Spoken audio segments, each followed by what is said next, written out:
Thor, strongest of the Nordic gods.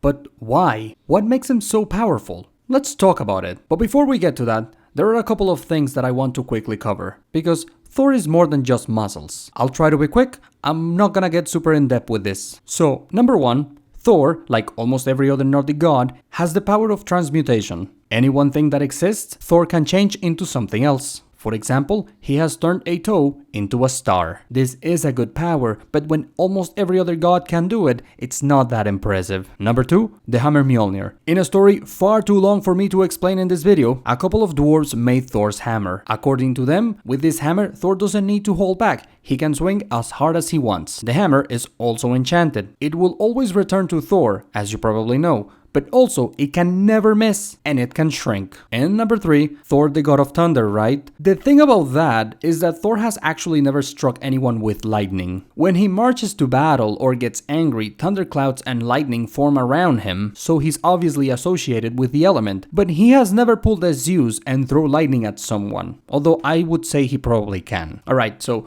those are just a couple of things that I wanted to quickly cover. There is more, of course, but in this video, I just want to talk about his strength. So, how strong is this guy? Well, let's start small and work our way up. Thor can easily flatten mountains. Also, he can lift the Midgard serpent. Well, it would be more accurate to say he can move the serpent. He has pulled part of the serpent out of the water, and once, when the serpent was turned into a cat, long story, Thor managed to move one paw. Keep in mind, the entire serpent, which can circle around the planet, was condensed into a cat. Yes, a pretty big cat, but still a cat. Now you're probably wondering how heavy the serpent is, but it doesn't actually matter because Thor has done better. Thor once hit a giant so hard that the giant went from Asgard all the way down to the realm of hell. Like I explained in my video about Odin, the realm of hell is outside of the universe. Thor sent this giant flying through billions of light years in a matter of seconds. He also can kill his goats. And you're probably gonna say,